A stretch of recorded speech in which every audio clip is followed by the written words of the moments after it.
Assalamualaikum warahmatullahi wabarakatuh. Perkenalkan kami dari kelompok 8. Pada kesempatan kali ini kami akan membahas mengenai Undang-Undang Keinsinyuran. Sebelumnya perkenalkan anggota kelompok 8, saya Danus Sumantana Putra. Saya Erlangga Aditya Putra Wiono. Saya Muhammad Faza Raihan.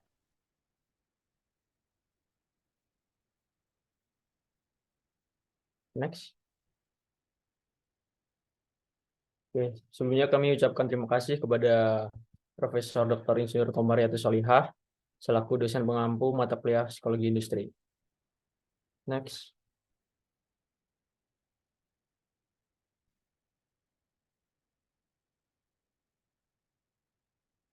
Baik, jadi outline presentasi yang akan kami bahas. Yang pertama ada pendahuluan, tujuan dan manfaat penelitian, tinjauan pustaka yang meliputi tinjauan empiris dan tinjauan teoritis. Kemudian ada implementasi, kesimpulan dan saran, dan yang terakhir daftar pustaka.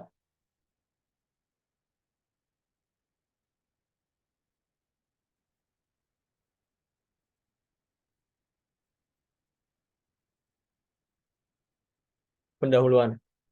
Profesi insinyur memiliki peran penting dalam pembangunan dan kemajuan suatu negara. Insinyur bertanggung jawab atas perencanaan, perancangan, pelaksanaan, dan pemeliharaan berbagai infrastruktur dan teknologi yang digunakan oleh masyarakat.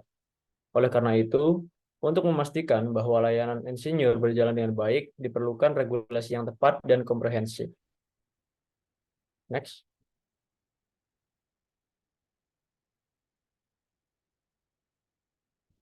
Selanjutnya, tujuan. Di sini ada dua tujuan dalam penulisan Undang-Undang Keinsinyuran ini. Yang pertama, memberikan edukasi terkait pentingnya Undang-Undang Keinsinyuran. Dan yang kedua, menganalisis sejauh mana Undang-Undang Keinsinyuran di Indonesia diimplementasikan dengan benar dan efektif dalam mengatur profesi insinyur.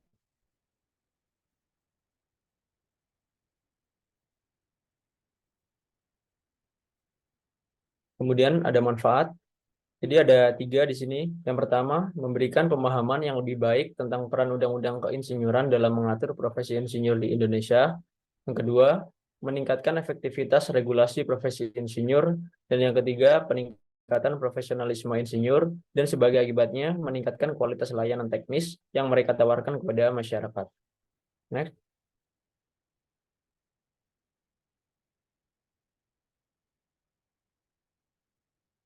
Oke, kemudian mengenai tinjauan empiris. Jadi di sini ada dua penelitian yang kami ambil. Yang pertama, penelitian oleh Dispa dan kawan-kawan pada tahun 2021.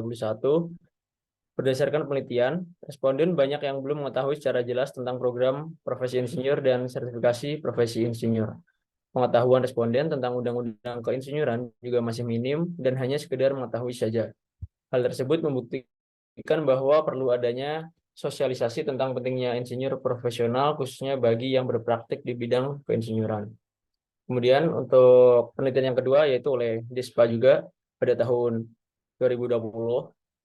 Jadi berdasarkan penelitian tersebut, responden telah memahami pentingnya memiliki surat registrasi insinyur saat melaksanakan tugas keinsinyurannya. Selain itu, responden juga memahami pentingnya gelar profesi insinyur sebagai salah satu syarat untuk melakukan praktik keinsinyuran. Next.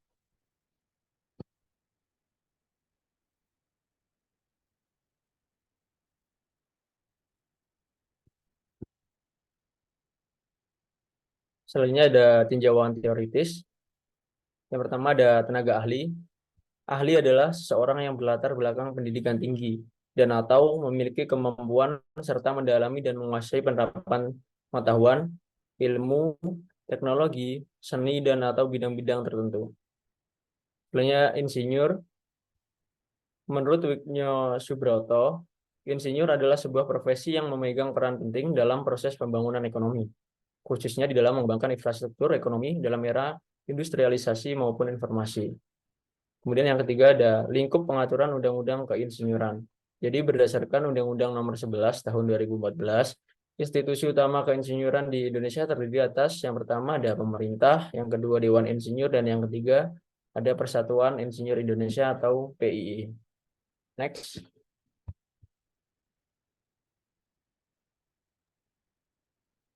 Oke, kemudian ada implementasi.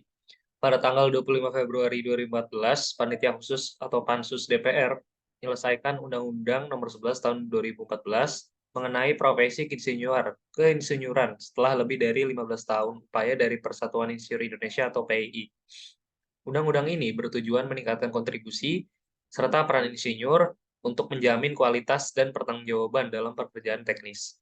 Negara-negara maju seperti Amerika Serikat, Australia, dan Kanada sudah memiliki undang-undang serupa selama 3 dekade lebih, dengan fokus pada keselamatan publik dan persyaratan khusus untuk insinyur, sementara negara-negara tetangga seperti Malaysia, Singapura, dan Vietnam telah mengatur profesi ini dengan lebih rinci dalam dekade terakhir.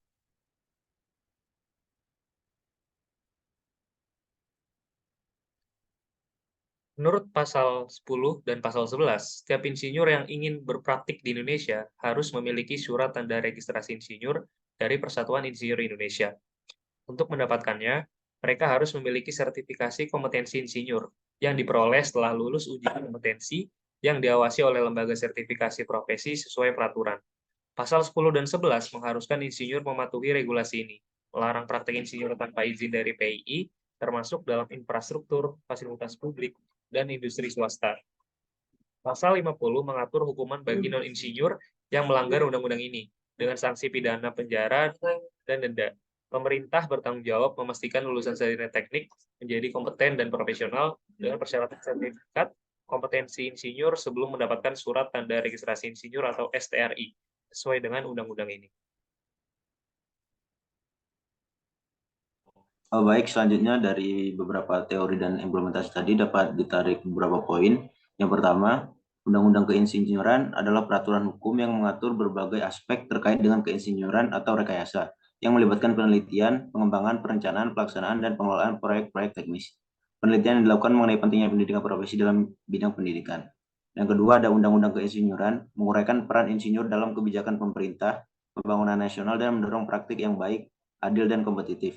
Setiap insinyur yang melakukan praktik keinsinyuran di Indonesia harus mempunyai panitera insinyur yang berdasarkan undang-undang.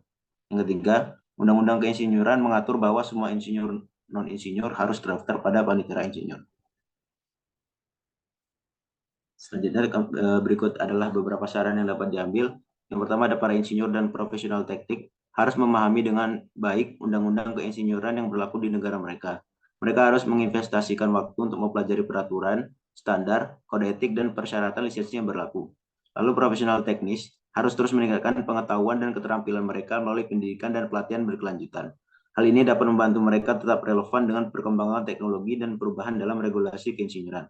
Yang terakhir ada profesional teknik harus menjalankan pekerjaan mereka dengan integritas dan etika yang tinggi. Mereka harus memahami dan mengikuti kode etik yang berlaku dalam profesi mereka. Dan jika mereka mengetahui pelanggaran atau tindakan yang tidak etis, mereka harus melaporkannya sesuai prosedur yang telah ditetapkan.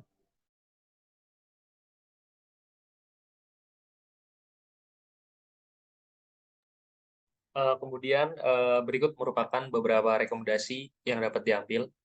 Yang pertama, pemerintah dan badan regulasi harus secara berkala memperbarui dan mengevaluasi undang-undang keinsinyuran untuk menjaga relevansinya dengan perkembangan teknologi dan perubahan dalam kebutuhan masyarakat.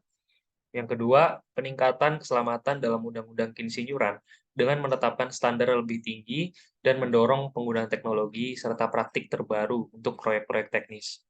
Yang ketiga, mendukung pendidikan, pelatihan, serta sertifikasi yang lebih baik untuk insinyur dan profesional teknik.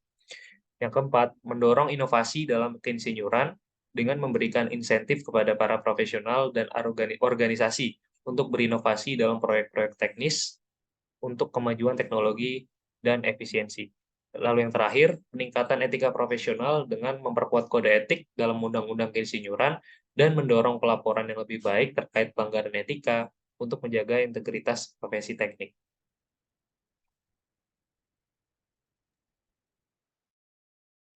Baik, sekian presentasi dari kelompok kami. Apabila ada salah kata dari kami mohon maaf sebesar-besarnya. Atas perhatiannya kami mengucapkan terima kasih. Wassalamualaikum warahmatullahi wabarakatuh.